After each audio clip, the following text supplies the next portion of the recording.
I want to give a special shout out to all my patrons, my Bibliospran, Bibliohowlers, and Bibliomancers. Thank you so much for supporting my hobby and passion even more. It means so much to me.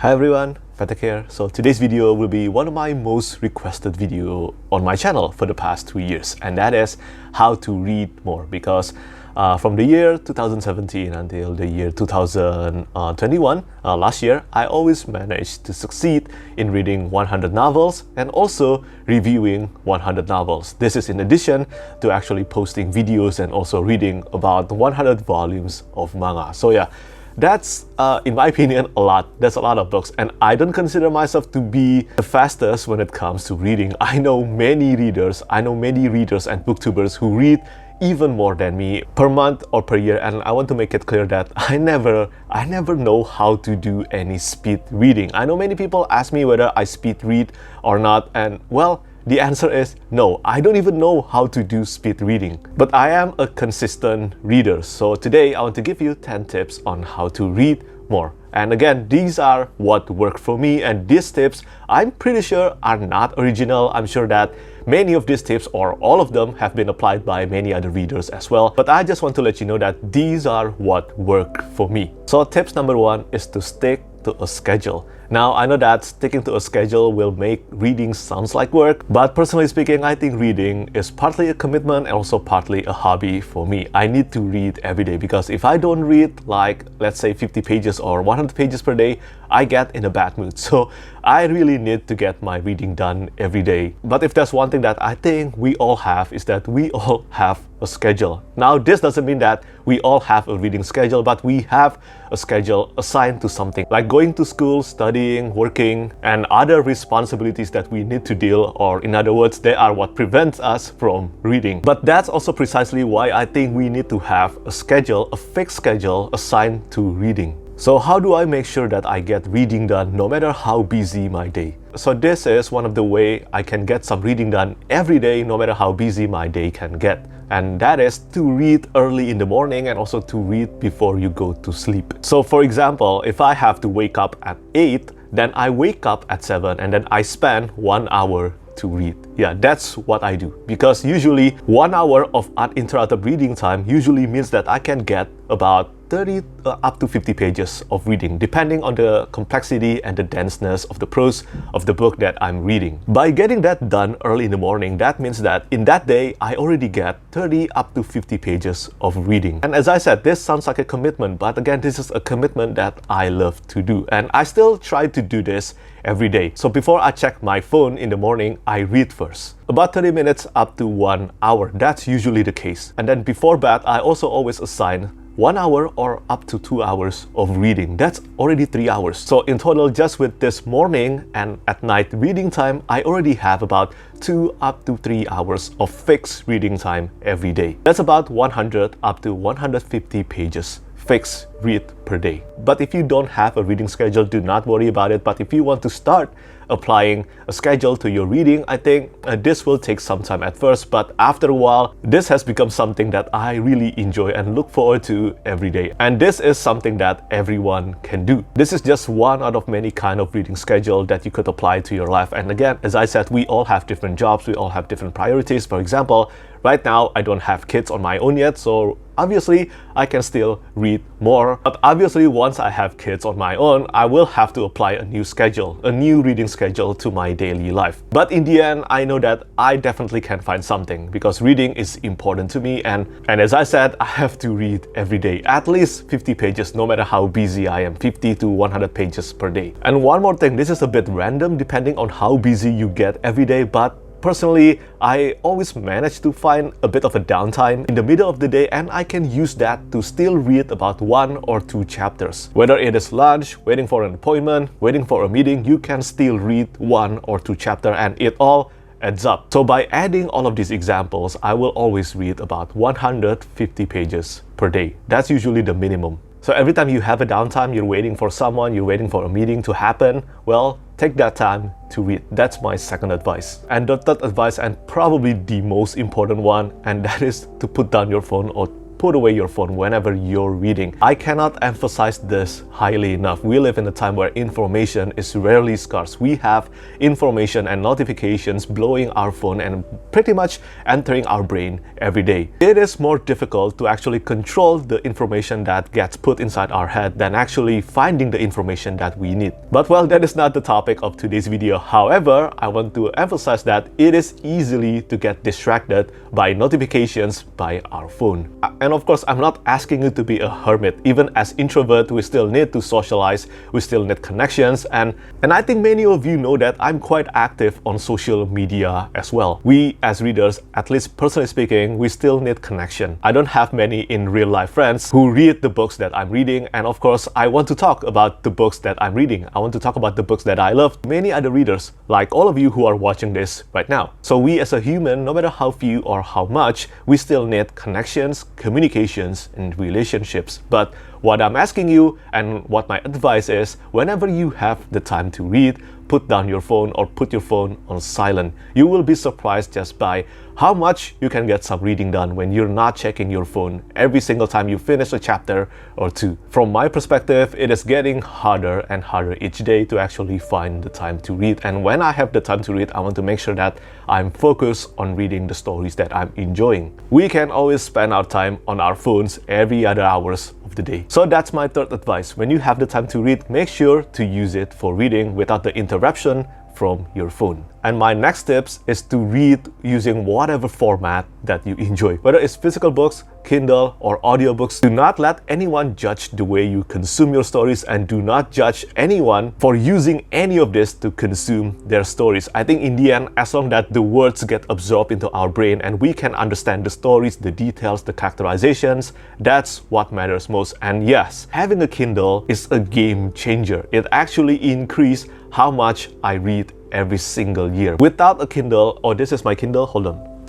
Without a Kindle, I do not think I will be able to achieve reading 100 books every year. I can bring this everywhere, and I also can fit so many books, thousands of books into this one device, and I can read them whenever and wherever I want. And I think it gets even crazier if you're someone who can actually use audiobooks. I personally still learning on how to actually consume my stories through audiobooks because it's so hard. It's so hard for me to concentrate using audiobooks. And that's still something that I get jealous about because I envy many of you who can use audiobooks to consume your stories. I mean, I actually know a few people who I consider to be a superhero because they use audiobooks at 4 times speed. I still find that unbelievable, but you know what? Who am I to say? Maybe there are indeed superheroes, and well, I cannot even use audiobook at 1 or 2 times speed. But again, that's my fourth advice. Read using whatever format that you prefer. And the next tip I can give you is to drink coffees. Again, this is what worked for me, and I definitely do not think that this advice can be applied universally. And if you're someone who cannot drink or stomach coffee, please ignore this advice. I am not forcing you to drink coffee, but you know what? I used to be someone who really cannot stomach reading coffee, but now I really cannot function without drinking coffee every day. I don't know whether it's adulthood or not, but yeah, I think drinking coffee definitely improved my concentration and, well, my waking hours. And the next tip is when you're feeling sleepy or when you're feeling tired, do not read in a lying down position. Because for me, when I'm feeling tired or when I'm feeling sleepy,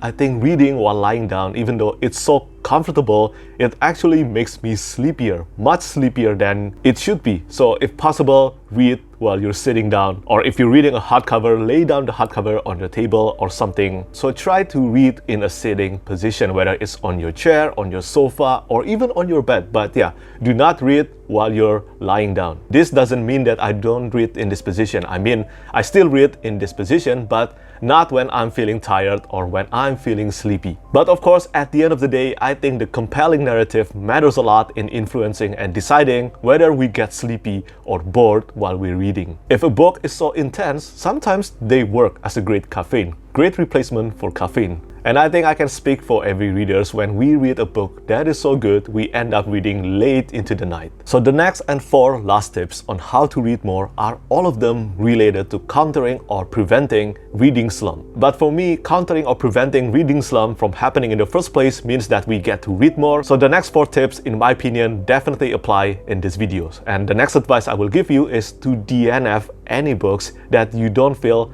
like you're enjoying. I know that it can be hard to actually DNF books. I still struggle at DNFing books. Seriously, I still struggle because it can take some time for a book to become something amazing. Many books that I love usually require about 100 up to 200 pages for it to get really good. But also I think we as readers will have to decide whether a book is worth persevering or not. And this is something that you will have to decide for yourself because of 2 things. First, if I force myself to actually read through a book and as it turns out there is no sign of improvement, the book just keeps getting worse and worse, usually that makes me lazier to read the next book. And if I keep on doing this repeatedly, I'm pretty sure that I will stumble into a reading slump. And as I said, reading slump means that no reading get done at all. Sometimes in the worst possible situation, a book that we're supposed to enjoy, a book that we know that we will enjoy, end up being horrible because of our horrible reading mood. And another reason is this: we are not immortal. And I know that this sounds morbid, but we cannot read all the books that we want to read in our lifetime. I think that is impossible. And I know that some of you have asked me this question: why compared to the year 2017 until 2019? And it is not because I'm afraid to give negative ratings or negative reviews, but I do not give negative ratings or negative reviews to a book that I failed to finish. I used to do that to 1 or 2 books, but lately, especially the past 2 years, I have DNF many books.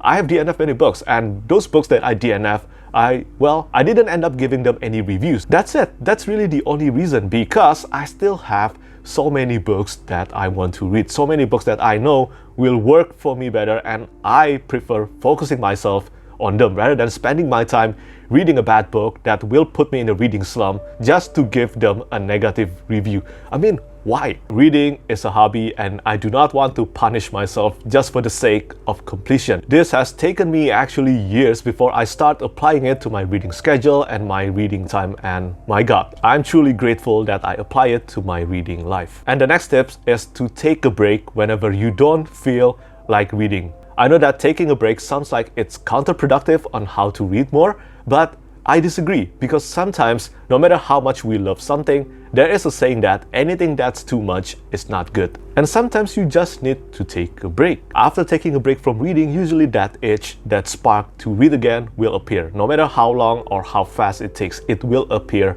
again. Once you are a reader, you are always a reader. So it is incredibly important to take a break whenever you don't feel like reading. Whenever you feel like you're approaching a reading slump and you want to take a break, do it.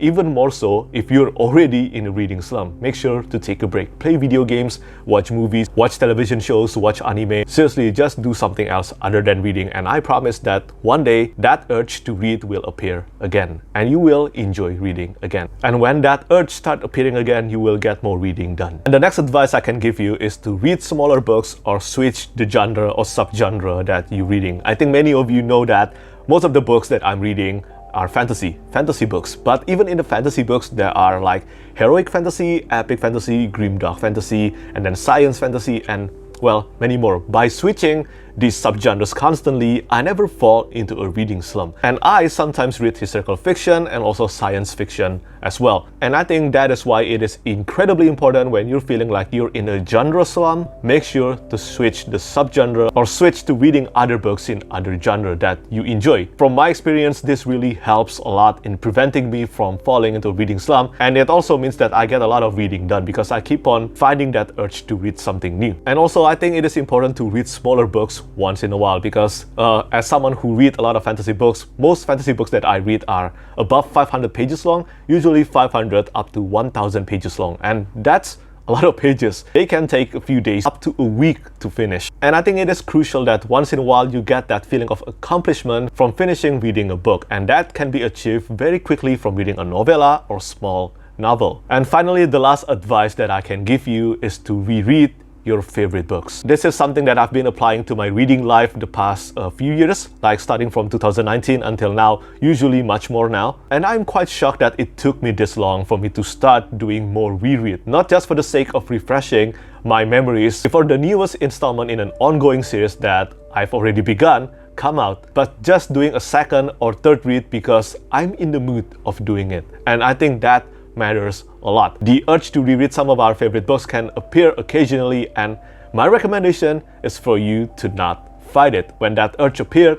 well, just reread your favorite books. Once in a while, give in to it, because rereading your favorite books is like meeting old friends again. It's like a checkpoint or sanctuary. You're meeting old friends you're familiar with again before you're venturing towards new adventures and new stories, meeting new people and new characters. As fun as it is to keep on exploring new books, new series, and also meeting new characters in a new world, there is always that comfort and something special in coming back to the old stories, to the familiar stories and old friends that we've come to understand and love. And in return, these favorites, old stories and friends also understand clearly how to give you comfort. They are pretty much an endless source to rekindle our love for reading. As George R. Martin says in A Storm of Swords, old stories are like old friends, she used to say. You have to visit them from time to time. So yeah, that's my 10 tips on how to read more and also how to overcome reading slump. And just as a friendly reminder, I think at the end of the day, it is important to remember that these are just tips. Reading is not a competition, so read at your own pace. But I really hope that this advice on this video can actually help you to read more, because I know that all of us, our TBR pile is huge and we really need all the help we can get to actually get through them. And I know that some of you will ask me, when do I have the time to review and create videos? Well, it's simple. Replace all the reading time I just mentioned in this video, replace them with reviewing books or creating videos or editing videos. That's it. And I think, as some of you may realize, this is also why my reading this year and last year actually, ever since I have my own booktube channel, is slower than before I have my own channel. Because, well, now I also have to assign some of my time on top of reading and reviewing to recording and editing videos. And editing videos takes a lot of time. For me, it really takes a lot of time, much more time than actually writing reviews. So yeah, that's pretty much it for today's video. Do let me know whether any of these tips that I just gave you are something that you have begun to use in your reading life or not. Or if not, are you looking forward to trying one of these or many of this advice? I really hope that this video will prove useful to you. And as always, thank you so much for watching and thank you for your support. Bye bye. Lastly, I want to say thank you so much once again to all my patrons who keep on supporting me.